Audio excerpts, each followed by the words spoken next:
Now, the greatest radio shows of all time. Suspense. The Shadow Node. Washington calling David Harding, counter-spy. Classic radio theater. The Great-Gildersleeve. Fibber McGee and Molly. Dragnet. Gunsmoke. The Lone Ranger. Now, step back into our time machine with your host, Wyatt Cox. Good evening, friends of the Inner Sanctum. We go back to February 28, 1951, Willard Waterman's first season of portraying the Great Gildersleeve after Harold Perry signed with CBS after portraying the role for, 10 years, almost. This episode is entitled, Trying to Name the Twins. Yeah, there you go. The Great Gildersleeve. The Kraft Foods Company presents Willard Waterman as the Great Gildersleeve.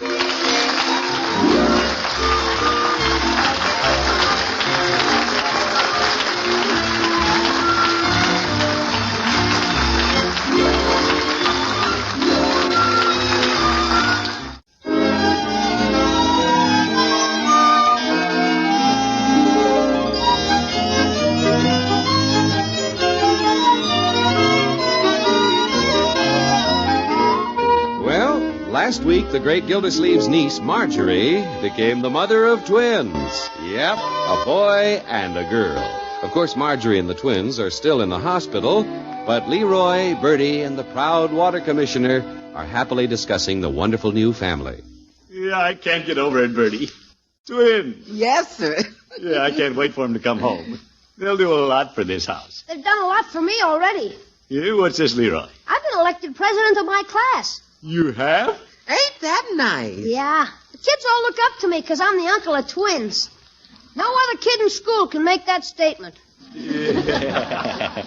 Yeah, I wonder if they've grown any since I saw them this afternoon. We'll know when Mr. Bronco gets home from the hospital. He'd measure him if they'd let him get behind that glass. They sure are particular with them. What's the use of having babies if you can't play with them? Well, you don't play with them right away, my boy. First couple of weeks, you just look at them. They sure are cute. The minute the nurse held them up for me to look at, I said to myself, now there's something cute. Yeah, I agree, Bertie. The little girl looks just like Miss Marjorie. Well, more like Marjorie's mother, I think. Yeah? I think she looks like me. As an infant, of course. Well... And that little boy, Mr. Gildersleeve, he favors your side of the family, too. You think so? Yes, sir. When I look at that little boy, I can just see you. Yeah, thank you, Bertie. Right, George, I'm going to have a photographer over the minute they can stand the lights.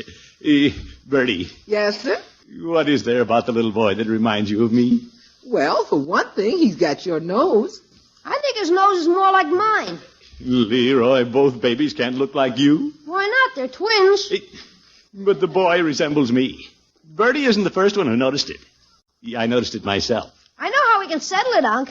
When the baby comes home, I'll paint a mustache on him to see if he looks like you.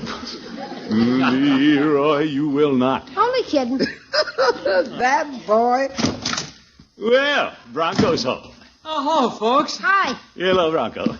How'd you leave Marjorie and the babies? Oh, they're just fine, Mr. Gildersleeve. What a family. Yeah, we were just talking about them. Mr. Bronco, how are you and Miss Marjorie coming on with the names for the babies? Well, the twins threw us a curve, Bertie. Right now, it's all up in the air. Yeah, we ought to get that settled right away, Bronco. Yeah, I know. Mr. Gildersleeve, we've even looked through the telephone book. Do you have any suggestions? Boy, is he leaving himself wide open. Well, Bronco, now you understand this is just a suggestion. Oh, sure. Since almost everybody thinks the twins look like my side of the family, it wouldn't be a bad idea to give both the boy and girl Gildersleeve names. Oh? You mean like Gildersleeve and Gildersleevette? Oh, brother. No, Leroy, I mean first names. Oh. Well, then how about naming one of them Leroy? Are you serious, Leroy? Sure. No, Leroy, why don't you run up to bed? I'll handle this. If Bronco's really open to suggestions. Oh, yes. We haven't decided anything, Mr. Gildersleeve. Well, don't you worry about it, Bronco. I'll go see Judge Hooker first thing in the morning and check through some names. Judge Hooker? The judge has the family tree under lock and key. What's the matter? Are we ashamed of it? Leroy, up to bed.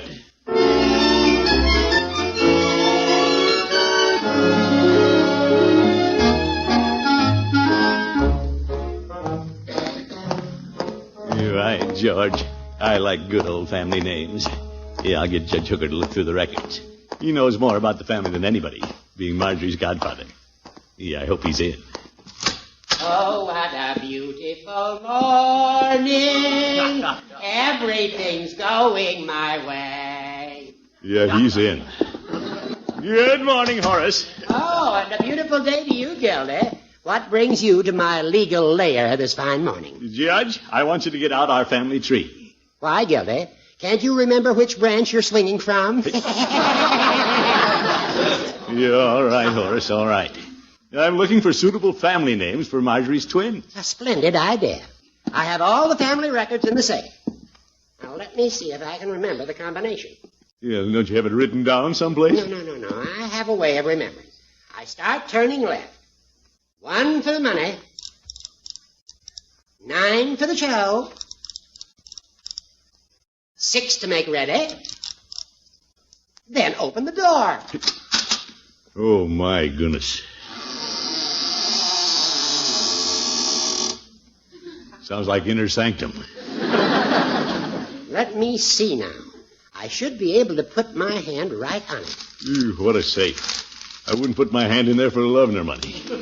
Judge, why do you have a shoebox in your safe? That contains my fig bar coupons from the health store, Gildy. Oh? 500 more and I get a folding card table. Wee, hush, that's a lot of figs, Judge. Yeah, but I like 'em. Those documents are here someplace. Oop, what jumped out? A mouse? No, Gildy, no. That's my curl. They were cut off when I was 7. An old goat with mouse-colored curls. Here we are, Gildy. 7 generations of names for you to pick from. Well, thank you, Judge. I want to take this along to Marjorie at the hospital. We'll find a couple of suitable names for the twins. You mean you're naming both of them for your side of the family, Gildy? Why not, Judge? What about the father's family, Mr. and Mrs. Thompson? Well, Mr. Thompson's so absent-minded he can't remember his own name. He won't care if I pick them. I see. What about Mrs. Thompson? Mrs. Thompson? If I know Mrs. Thompson, Gildy, she won't stand idly by while you name her grandchildren. Well, that's right, Judge, but before she knows what's going on, Margie and I'll pick out 2 fine names. It could be easier said than done, Gildy. Yeah, you just leave it to me, Judge. You just lock your safe before somebody steals your curl.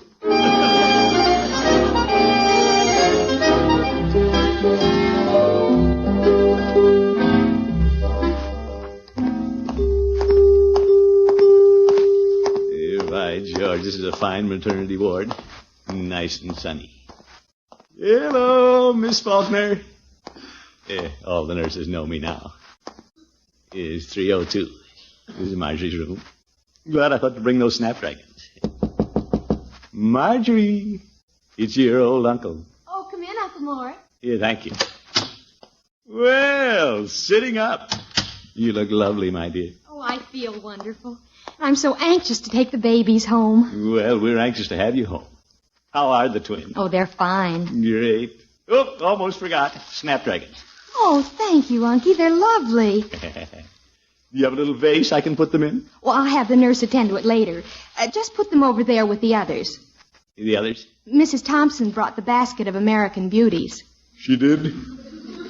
Eep. I'd better work fast. Marjorie. Yes, Unky? I thought we might decide on names for the babies this morning. Oh, that's a coincidence. Mrs. Thompson had the same idea. Yo. She and Mr. Thompson just left. I hope she didn't talk you into anything, Marjorie. You know how Bronco's mother is. She wants to run the whole show. Oh, now, Unky, I thought you and Mother Thompson would get along better after the stork came. It'll take more than a stork to make me get along with an old crow. She's a very nice woman. Sure. But don't let her tell you what to name the babies. I'm closer to you than she is, but I wouldn't try to influence you. And by the way, I brought you the Gildersleeve family tree. Oh, thank you, Uncle Mort. Put it on the table with the other one. The other one? Oh, Mrs. Thompson brought hers when she brought the roses. Oh, my goodness. Pushy in-laws. Now, Unky. Well, Marjorie, if I see Mrs. Thompson, I'm afraid I'll have to be firm about this. The twins resemble our side of the family, and they should have our names. Well, let's not make it a problem. Oh, no, I won't. Yeah, I'd never go down and see the twins. Their little Gildersleeve faces might suggest names to me. Goodbye. Ta-ta, my dear.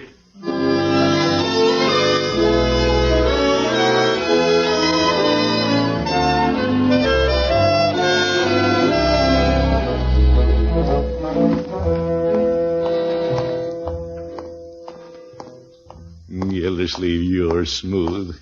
You've got Marjorie and Bronco on your side. Now your only obstacle is Mrs. Thompson. Oop, there she is. She and her foggy husband. Better sneak back around the corner before they see me. You made it. Mr. Gildersleeve? Trapped. Hello, Mrs. Thompson. Were you sneaking around the corner, Mr. Gildersleeve? Well, tiptoeing.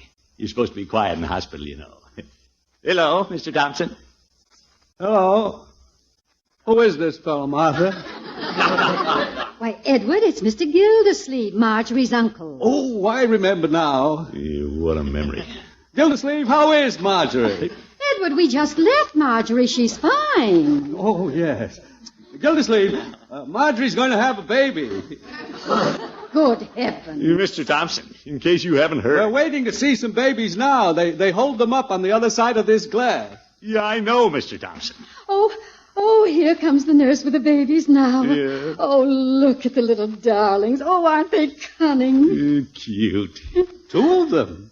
Say, I wonder if they're twins. Edward, they're Marjorie's and Bronco's twins. Already? Things happen fast, don't they? Only a moment ago we saw Marjorie up on the third floor. Quiet, Edward. Oh, yes, baby. Look at the little rascals kicking at the blankets. Hello, children. Kitty, kitty, coo. Kitty, kitty, kitty, coo. Kitty, coo. Please, Mrs. Thompson, you're going to make them cry. The one that looks like me is clouding up. Mr. Gildersleeve, I don't see how you can possibly say one of these adorable children looks like you. For your information, Mrs. Thompson, everyone says both babies resemble our side of the family. Mr. Gildersleeve, how ridiculous can you be? Why, this little girl is the image of me and should be named Martha. Please, that's the little boy. And he looks like me. Well, that's strange. They're our grandchildren, Gildersleeve. Well, they're mine, too. And they're going to have Gildersleeve names. Well, we'll see about that. Where do we go to see about it? This is going to be harder than I thought.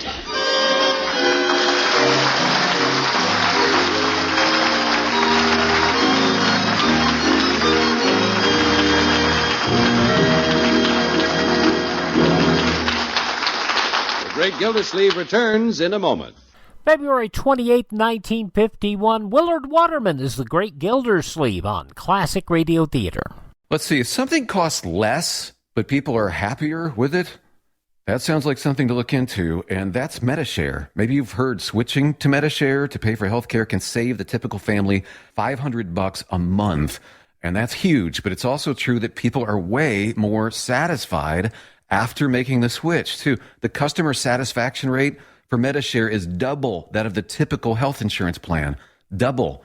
MediShare works. It's been around for more than a quarter century, and members have shared more than $3 billion of each other's bills.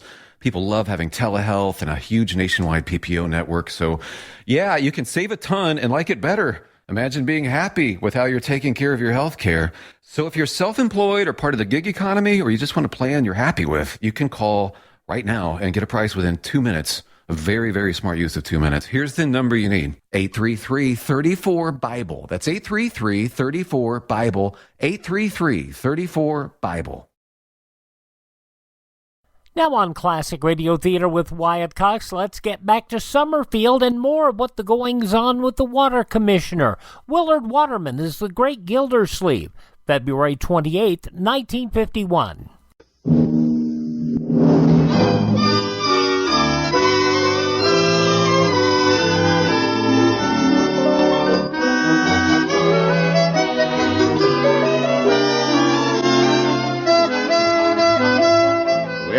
Let's get back to the Great Gildersleeve. He's having a little trouble getting Marjorie's twins named after his side of the family.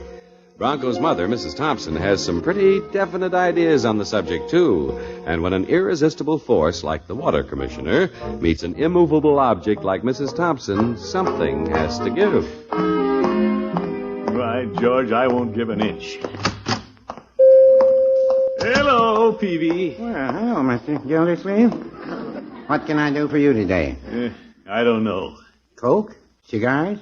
Peavy, I'm so hot under the collar I don't need cigars to smoke. Don't you? Having trouble with Marjorie's in-laws, Peavy. That's new? Well, it's a new kind of trouble. Mrs. Thompson is trying to tell me what to name Marjorie's baby. I'll bet you're not going to let her get away with that. Not if I can help it. She's used to having her way. What do you think I should do, Peavy? Well, you're the water commissioner. You can turn off her water. No, Peavy. I guess I'll just have to battle it out with her. Mr. Gildersleeve, there's an old saying, nothing attracts bees like a little honey. Peavy, I'm not attracting bees. I'm arguing nose to nose with a hornet. Well, it even pays to be nice to a hornet. I recall a disagreement Mrs. Peavy and I had about naming a baby. Yo? Mrs. Peavy's sister's child. I wanted to call the lad Quincy. It's my middle name. I always wondered what the Q stood for. Yeah, that's it, Quincy. Mrs. Peavy, on the other hand, wanted to name the boy after her great-grandfather. What was his name, Peavy? Lute. Lute? So I made quite a point of catering to Mrs. Peavy to get my way, and she was so impressed she insisted we name the boy Quincy. That's my middle name. Yeah, I know, Peavy. Mr. Gildersleeve, I have an idea for you. You about a name? Our family never did use Lute. And you have twins, you could call the boy Lute and the girl Flute. Peavy, you're not serious. Well, they're musical names. Peavy, that's the silliest suggestion I ever heard. Well, you don't have to take it. I guess you'd like to name the boy Throckmorton. Well, they could do worse. Well, no, I wouldn't say that. Oh, my goodness.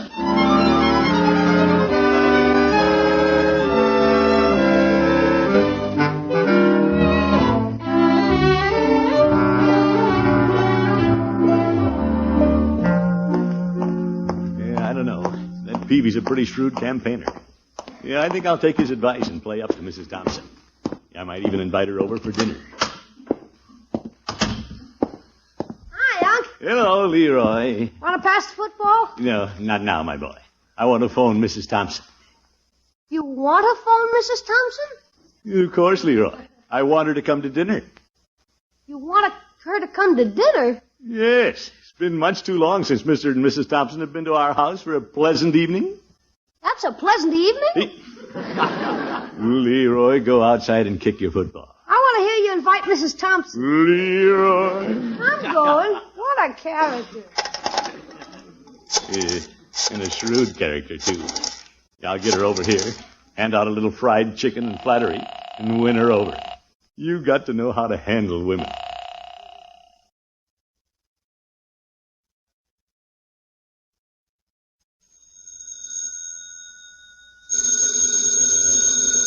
Mother, there's the phone. Shall I take it? No, I think I'd better, Edward. Hello? Mrs. Thompson, this is Throckmorton P. Gildersleeve. Oh. Since I saw you this morning, I've been thinking. And so have I. I want to invite you and Mr. Thompson over for dinner tomorrow evening. Fried chicken. Why, I don't know what to say, Mr. Gildersleeve. This is very nice of you. Yeah, glad you think so. May we expect you? Say around 7-ish? Or 7-ish 30? Well, I suppose you may. Yes, you may. Yeah, good. Thank you for the invitation, Mr. Gildersleeve. Thank you for coming, Mrs. Thompson. Ta-ta! Goodbye. Who was it, Mother? Mr. Gildersleeve. You remember him. He's Marjorie's uncle. Oh, of course. She's the one who's married to our son, Bronco. Yes. Mr. Gildersleeve wants us to come to dinner tomorrow night, and I want to go. You want to go? Yes, Edward. And I think the new twins will be given names from our side of the family. Martha, at times I don't understand what you're talking about. Well, Mr. Gildersleeve is such an egotistical man. I think a little flattery will win him over. I thought we were going over there. We are. Yes, tomorrow night. And I'll set a trap for that big water buffalo. Trap a buffalo? But, Martha, I thought we were going to Gildersleeve's for dinner. Oh, good heavens.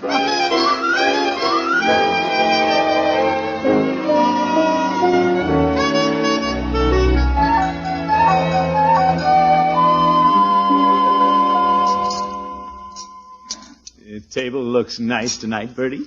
Thank you, sir. How's the chicken coming? Okay. I put the wings and necks back in the refrigerator like you said. Yeah, good. We're serving the Thompsons nothing but the choice pieces. Yeah, that's the idea, Bertie.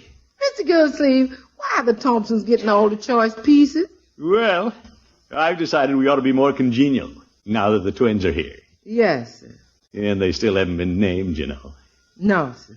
After a good dinner, when we're all contented and happy, we may get around to choosing names. Yes, sir.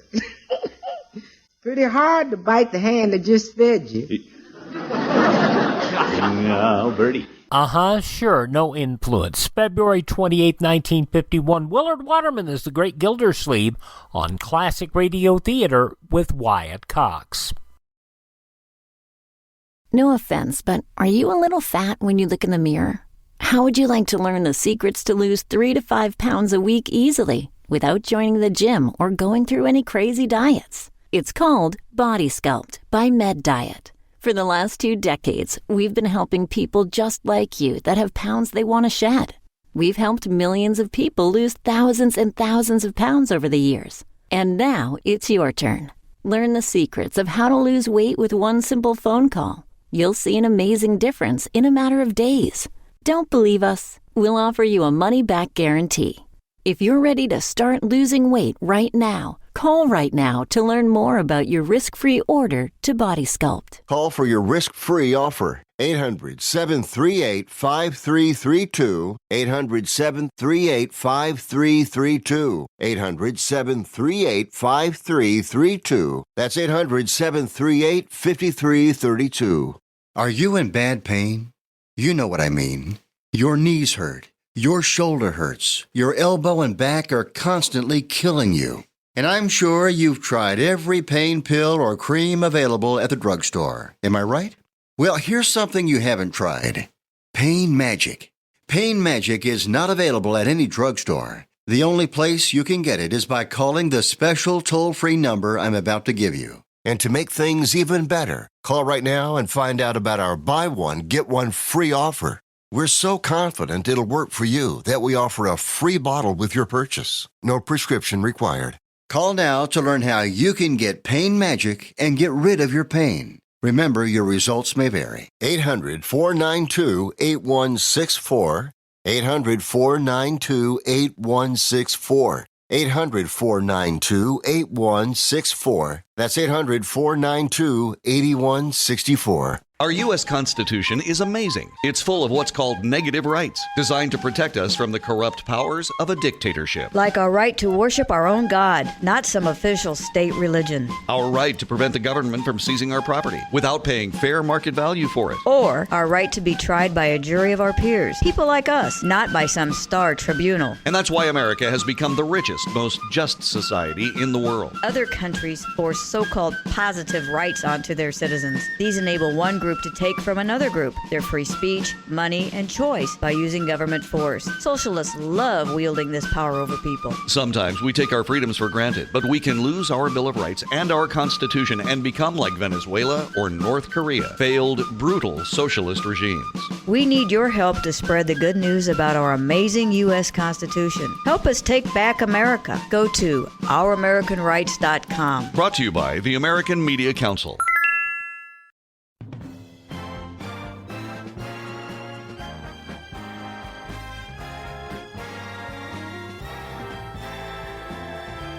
Now on Classic Radio Theater with Wyatt Cox, the conclusion of The Great Gildersleeve, February 28th, 1951.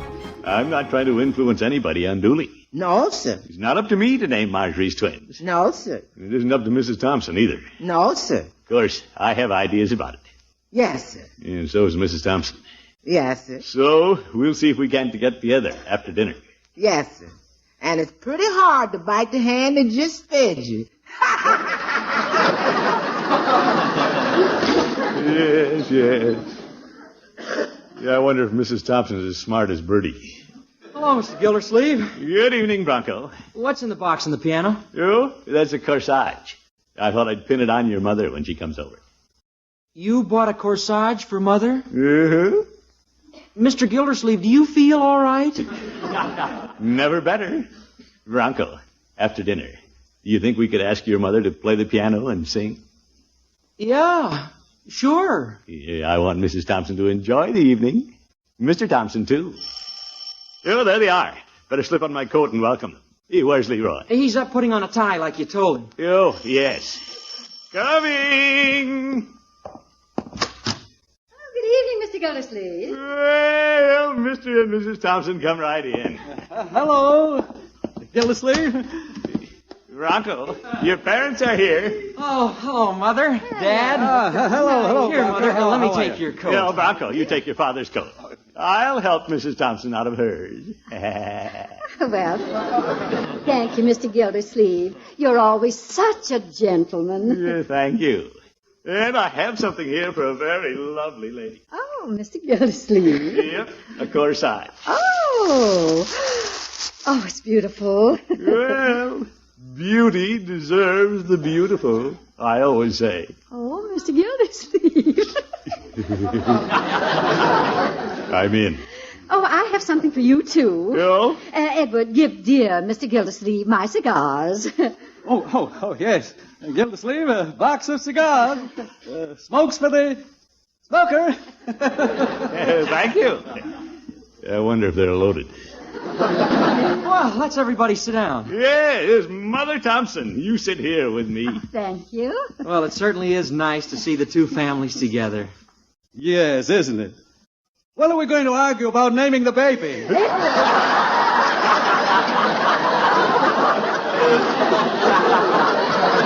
Please, Mr. Thompson. I didn't think we discussed that until after we'd eaten some chicken. Well, after all, there isn't much to talk about. There isn't? Gildersleeve, Martha says it's decided. No, wait a minute. I have something to say about this. But Gildersleeve, Martha gave you cigars. Well, I gave her a corsage.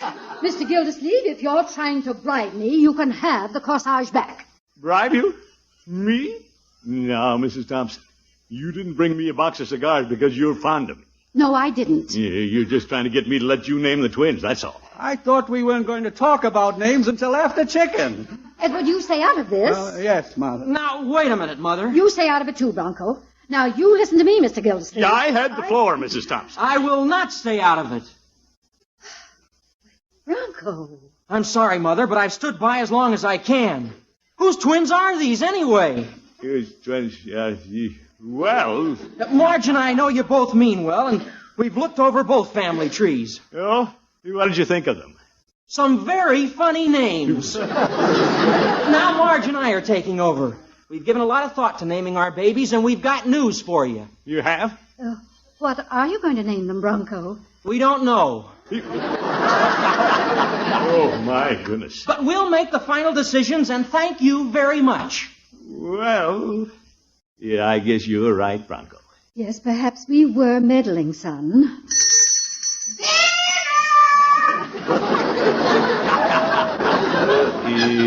My arm, Mrs. Thompson. Oh, thank you, Mr. Gildersleeve. Yes, let's eat chicken.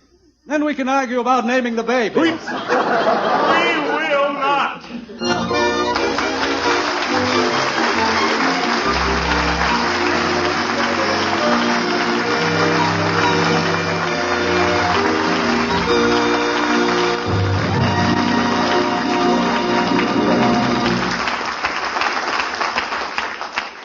This is Gildersleeve again, folks. We're having a dickens of a time naming those twins, aren't we? But I have an idea. A real good one. You'll hear all about it next week. And now, before we go, I'd like to take just a moment to remind you that next week is National 4-H Club Week. Last year, nearly 2 million young people all over America participated in 4-H Club work. You know what they did? Well, just listen to this. 4-H Club members last year raised 100,000 acres of garden products. And that's a lot of vegetables. You know how many head of livestock they raised? 1 million. They put up frozen food, too, 3 million pounds of it. And that's only the beginning. You know, I tell you, 4-H Club work isn't all turnips and beans. No, sir. These young people are learning to take their places as capable citizens in the homes, the communities, and the world of tomorrow. By George, let's all get behind the 4-H clubs and keep them growing. Good night, folks.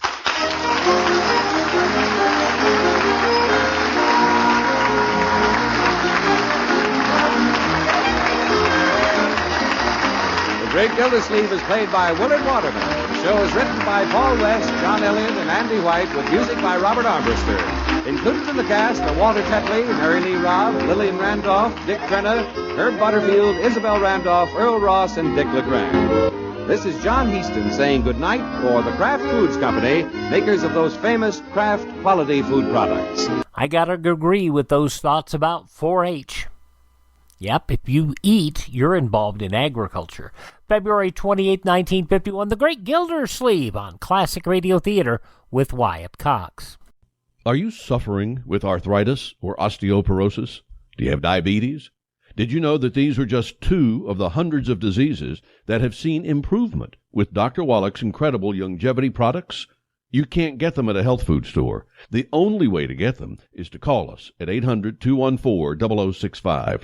That's 800-214-0065. Do you have heart disease, fibromyalgia, or high blood pressure? Do you have a terrible time losing weight? Dr. Wallach can help. He was a veterinarian and cured diseases in animals. He felt that he could do the same for humans, so he became a physician. Over 50 years of research and helping people like you goes into every bottle of Dr. Wallach's amazing discoveries. Do you want to feel better? Learn how to treat the cause of your problem rather than covering up the symptoms with drugs. Call 800-214-0065. That's 800-214-0065. Now on Classic Radio Theater with Wyatt Cox, we step back 11 years to February 28, 1940, for an episode of the serial Captain Midnight. This was originally broadcast February 28, 1940.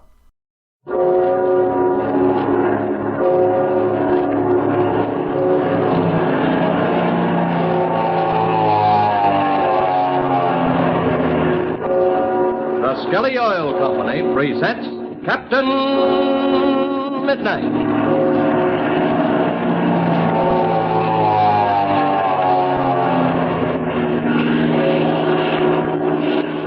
Captain Midnight, brought to you 3 times each week by the Skelly Oil Company, Skelly Jobbers and Dealers. And now to Captain Midnight. With Chuck Ramsey and the young student pilot Frank Crane in the hands of Ivan Shark, the mystery of their disappearance has become more baffling to Captain Midnight. As our scene opens today, Ivan Shark's powerful bimotored plane is flying high over a region unknown to Chuck. Young Crane is in the rear compartment, with Fury Shark and the servant Fang guarding the door. The chief pilot, Gardo, sits in the cabin with drawn pistol, watching Chuck, who is sitting in the co-pilot seat, talking to Ivan Shark. Let's listen as Shark says, I see there is no hope for you, Ramsey. You came under the influence of Captain Midnight too soon. If I had gotten hold of you, I would have made something out of you, because you do have certain qualities which are very necessary for success. You have one thing, Ramsey, which I admire very much. You have courage. And that, I must admit, is a quality some of my men lack. I can tell you why some of your men lack courage. Proceed, my dear Ramsey. Your philosophical dissertations amuse me very much. True courage comes only from doing what is right. And that's why your men don't have it. Well, Ramsey, I can see that you're set in your ways. It is a shame, too, I assure you. But perhaps we had better get back to the point. Yes, I think so, too. Just what is the point of you dragging me and my friend Crane with you? The point is this. What will Captain Midnight be willing to do for your safe return? Nothing at all. I do not believe that, Ramsey. He won't do anything if it conflicts with his duty. Then I am afraid, Ramsey, that the acceptance of any proposition I may make to Captain Midnight will conflict with his silly sense of duty. I'm sure it will. But I don't agree with you about Captain Midnight. I believe there isn't a man in the world who hasn't some weakness which will interfere with his sense of duty. That's not true. There are plenty of men who won't allow any weakness to interfere with their sense of duty. And Captain Midnight is one of them. A very naive and silly belief, Ramsey. And I can tell you this. I am certainly going to put Captain Midnight to the test. You said you wondered what Captain Midnight would do for my safe return. Just what do you mean by that? I will tell you. As you know, Captain Midnight and I have been waging a long struggle. He is determined upon my extermination. My liquidation, as it were. Now, strangely enough, I admire him for his courage. And so all I ask of Captain Midnight is to let me alone. He won't ever do that. What you're doing now will set him on your trail more than ever. And with me along, you're in a more dangerous position than you ever were before. That, Ramsey, is a matter of opinion. I will gamble that Captain Midnight will bargain with me for your safe return. How do you propose to do your bargaining with Captain Midnight? That will be very simple, Ramsey. I shall get into communication with Captain Midnight, and I shall make him my proposition. Or rather, I shall find out if he is agreeable to a proposition. He won't be. Again, I disagree with you. And also, what kind of assurance would you have to have from Captain Midnight? That, again, is very simple. Captain Midnight is a very remarkable man. Most of the time, as you say, he has that very silly but firm sense of duty. I consider that Captain Midnight's word of honor is final. If he gives me his word of honor, I feel absolutely confident he will keep it. If he gave it, even to you, he'd keep it. But he never will. We will see about it. And now, I must make my plans. Fang. Yes, Master? You will conduct Ramsey back to the rear compartment. Yes, Master. You will come this way, Ramsey. Okay.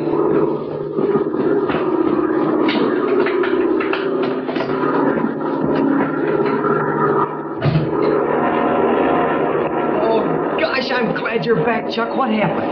I found out what Ivan Shark intends to do. Oh, gee, what is it? He's going to try to get Captain Midnight's word of honor that Captain Midnight will leave Shark alone in the future. And if he can get him to make such an agreement, well, then he'll release us. Oh, Captain Midnight will never agree to that. You're absolutely right.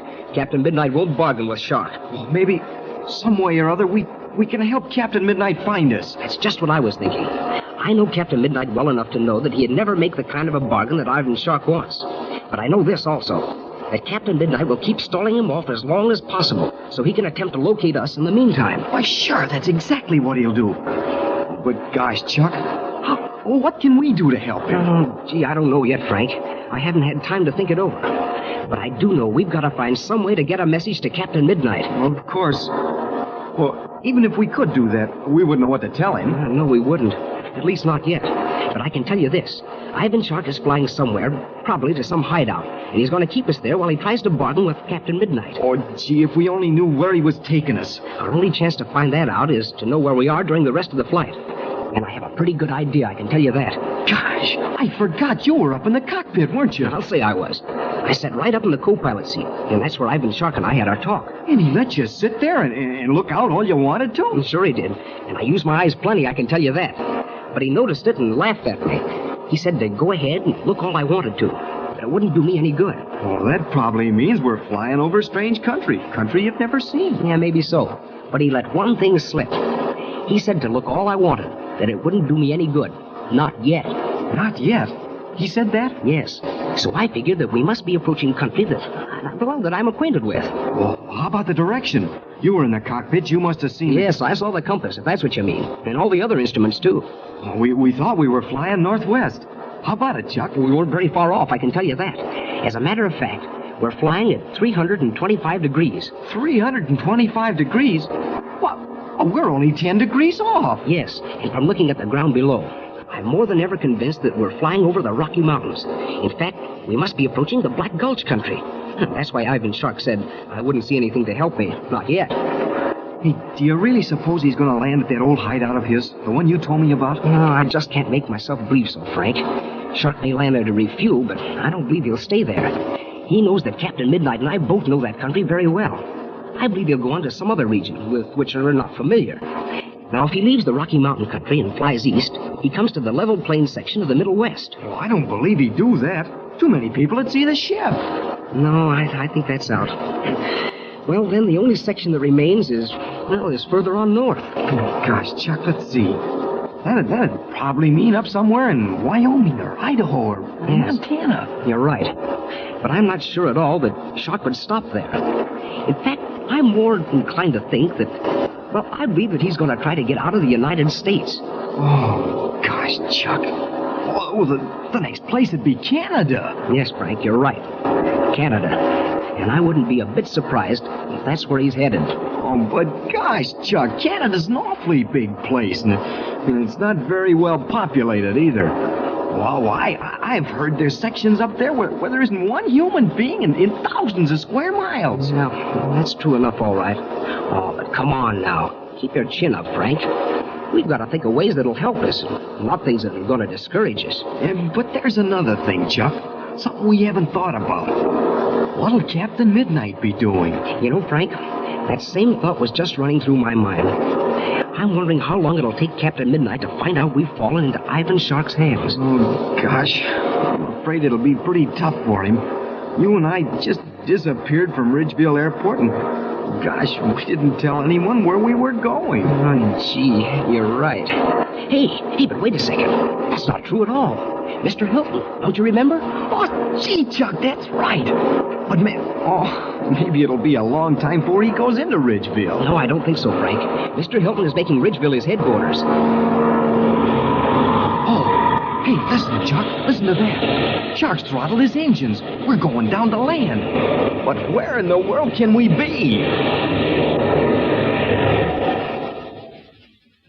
Yes, where can Chuck and Frank Crane be? What secret field, perhaps known only to criminals like himself, can Ivan Shark be landing on?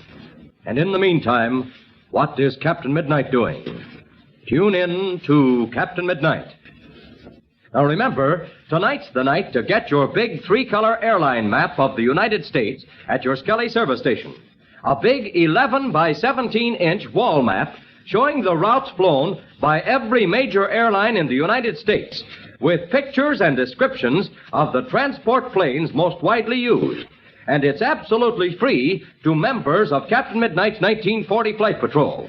But now listen, if you are not already a member, see your Skelly man at once. He'll enroll you right away and see that you get your free Flight Patrol membership card and your spinning medal of membership, too. All absolutely free. So remember, have Mother or Dad stop at your Skelly service station with you tonight or tomorrow for sure.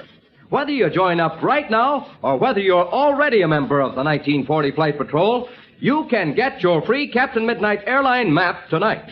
So don't put it off. See your Skelly man right away. And don't forget to tune in again Friday, same time, same station, for further transcribed adventures of Captain Midnight. Brought to you by the Skelly Oil Company, Skelly Jobbers and Dealers. Will Fred Hilton prove the means of tracing Chuck and Frank Crane? What does Ivan Shark intend to do? And where is he landing? Be sure to listen Friday. Until then, this is Don Gordon, your Skelly man, saying goodbye and happy landing!